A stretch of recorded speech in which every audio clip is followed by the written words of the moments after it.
억제라는 환상은 끝났다. 이스라엘은 왜 전면전을 선택했는가? 우리가 직면한 잔인한 현실을 직시해야 합니다. 국제 정치에서 평화는 결코 유엔의 결의안이라는 종이 조각에서 나오지 않습니다. 뉴욕의 에어컨 아래 앉아있는 사람들이 수백 개의 문서를 작성할 수 있지만 헤즈볼라 전사가 종이 위에 글자 때문에 총을 내려놓겠습니까? 절대 아닙니다. 서구 세계가 수십 년 동안 설교해온 이른바 외교적 억제는 사실 무해한 연극이자 피할 수 없는 폭발을 앞당기는 서투른 지연책일 뿐입니다. 이스라엘은 집 바로 옆에 굶주린 호랑이를 두고 함께 살 수 없다는 피해 교훈을 깨달았습니다. 헤즈볼라가 레바논 남부를 미사일 요새로 만든 것은 방어용이 아니라 기회만 있으면 방아쇠를 당기기 위해 장전된 총구입니다. 매일같이 쏟아지는 로켓 포화 때문에 자국민 수만 명이 피란을 떠나야 하는 상황에서 이를 가만히 지켜볼 국가가 어디 있겠습니까? 실질적인 힘만이 질서를 결정하며 감상적인 약속은 아무런 힘이 없습니다. 이스라엘이 국경을 넘은 것은 전쟁을 좋아해서가 아니라 국가의 생존을 지키기 위한 다른 선택지가 없었기 때문입니다. 환상의 시대는 끝났습니다. 레반트 지역의 낡은 질서는 강력한 화력으로 소멸되고 있습니다. 외교가 실패하면 강철과 피가 말하게 됩니다. 이스라엘은 화력과 실질적 점령을 통해 권력의 균형을 완전히 재편하기 위해 전면전을 수행하고 있습니다. 그들은 이제 세계가 무엇을 말하든 상관하지 않으며 오직 저기 방아쇠를 당길 능력이 남아있는지만을 고려합니다. 국제 정치의 게임에서 절대적인 화력을 보유하고 이를 과감히 사용하는 자가 새로운 규칙을 쓰게 된다는 점을 기억하십시오. 이 헤즈볼라 대 하마스적의 정체와 보병전의 본질적 차이. 많은 아마추어 분석가들이 이 전쟁을 제2의 가자, 지구 전쟁으로 평가하는 오류를 범하고 있습니다. 이는 치명적인 무지입니다. 헤즈볼라는 하마스가 아닙니다. 하마스가 좁은 땅에 갇힌 민병대라면 헤즈볼라는 이란의 전폭적인 군수 지원을 받는 정규군 수준의 무장단체입니다. 우리는 시리아에서 실전 경험을 쌓고 죽음을 보상으로 여기며 파괴를 목표로 삼는 나드완 부대에 대해 이야기하고 있습니다. 이스라엘 보병 부대의 가장 끔찍한 도전은 미사일의 숫자가 아니라 레바논 남부의 험준한 석회암 산맥을 가로지르는 정교한 땅굴망입니다. 이곳은 탱크와 병사를 삼키기 위해 설계된 죽음의 구역입니다. 이스라엘의 인공지능 기술과 F-35 전투기 그리고 정밀 무기들이 땅속에 숨어있는 요령들을 청소할 수 있을 것입니까? 그 대답은 잔혹한 역사 속에 있습니다. 2006년 이스라엘은 방심한 대가로 비싼 값을 치렀습니다. 그러나 2024년의 이스라엘 군은 과거와 다릅니다. 그들은 도덕적 설교만으로는 숨어있는 적을 이길 수 없다는 것을 배웠습니다. 압도적인 기술과 속도로 적을 괴멸시켜야 합니다. 이 전쟁은 구시대의 기술적 한계와 새로운 시대의 정밀한 파괴력이 충돌하는 장이 될 것입니다. 이스라엘은 과거의 실수를 반복하지 않을 것이며 레바논 남부를 첨단 기술이 어떻게 게릴라의 의지를 짓밟은지 보여주는 교본으로 만들 것입니다. 인공지능 폭탄과 잠들지 않는 감시 장비의 추격 아래 헤즈볼라가 얼마나 버틸 수 있다고 생각하십니까? 역사는 항상 강하고 결단력 있는 자의 편입니다.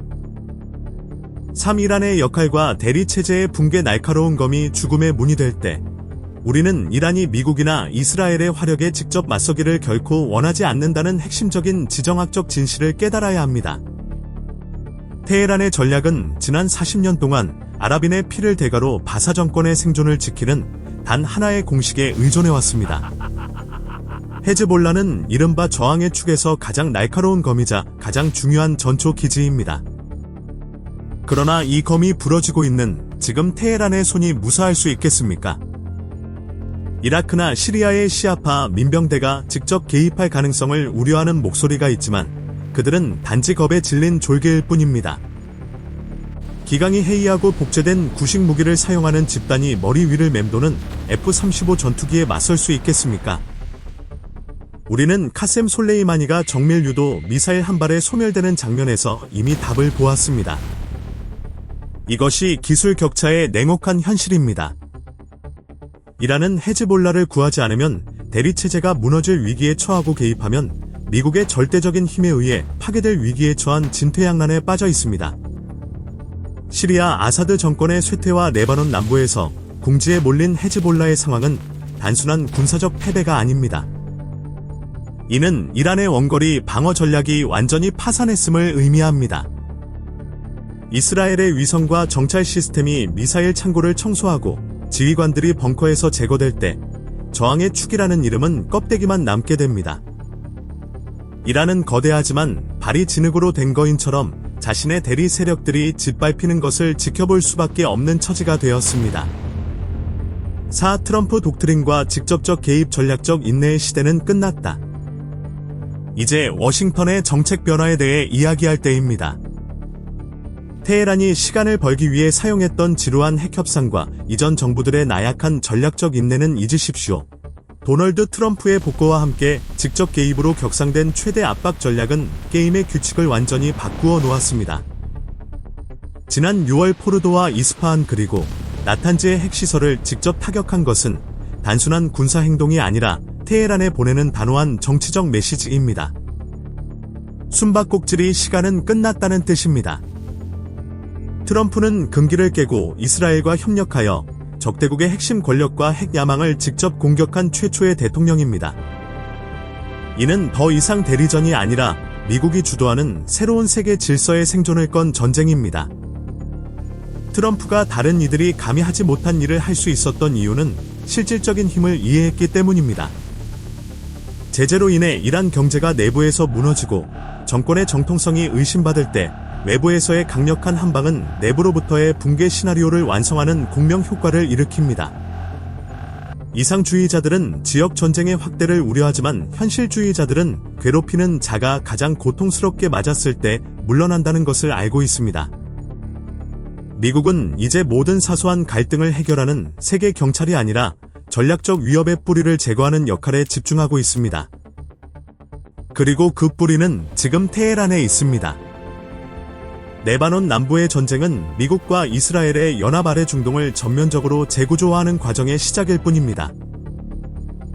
에너지 무기와 호르무즈 해협 죽어가는 정권의 마지막 발악. 우리는 테헤란이 호르무즈 해협을 폐쇄하여 세계 경제를 목 조르겠다고 위협하는 공허한 소리를 자주 듣습니다. 그러나 이는 지난 세기의 낡은 사고방식일 뿐입니다. 이란이 미국 항공모함 전단이 지키고 있는 해협을 막으면서 무사하기를 정말로 믿고 있습니까? 이는 내부의 약함을 감추기 위해 공포를 이용하려는 죽어가는 정권의 마지막 발악입니다. 수치상의 이론 대신 실질적인 힘을 분석해봅시다. 미국은 더 이상 70년대의 미국이 아닙니다. 셰일 혁명은 워싱턴을 세계 최고의 에너지 강국으로 만들었습니다. 국제에너지기구가 4억 배럴의 석유를 방출한 것은 심리적 안심을 위한 조치일 뿐이며 미국의 자금 능력은 절대적입니다. 반대로 이란 경제는 내부에서 썩어 들어가고 인플레이션과 국민의 불만은 정점에 달해 있습니다. 이란이 만약 호르무즈를 봉쇄하는 무모한 행동을 한다면 그것은 연합군이 이란의 모든 군사 기반 시설을 쓸어버릴 수 있는 가장 완벽한 명분이 될 것입니다. 이란의 해안 미사일 기지들은 첨단 정밀 무기들의 연습용 표적이 될 것입니다.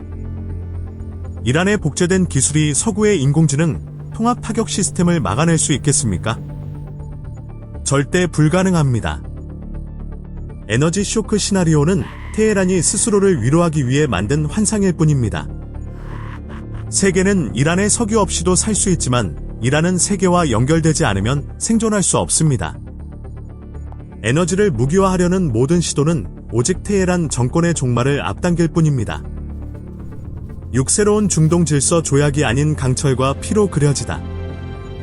인류 역사는 세계 질서가 화려한 협상 테이블 위에 미소로 세워지지 않는다는 진리를 증명해왔습니다.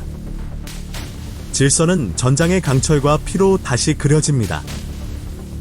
핵 합의와 같은 조약을 믿는 사람들은 정치적으로 순진한 자들입니다. 극단적인 이데올로기에 기반한 독재 정권은 제재 해제라는 약속 때문에 야망을 포기하지 않습니다. 오직 압도적인 군사력이 저항 의지를 완전히 꺾었을 때만이 진정한 평화가 나타납니다.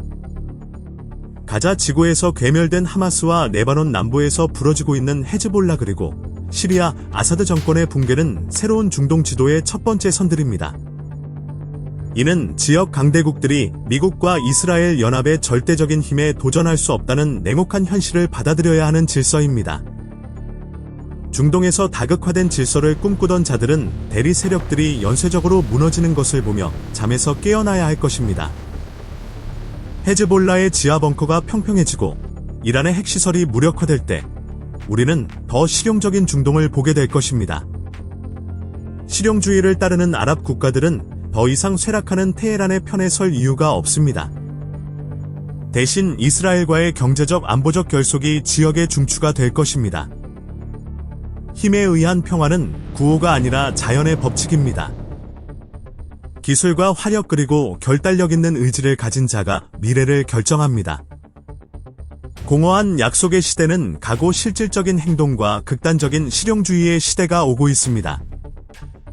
이 새로운 현실에 적응하지 못하는 자들은 저항이라는 환상과 함께 역사의 쓰레기통으로 사라질 것입니다.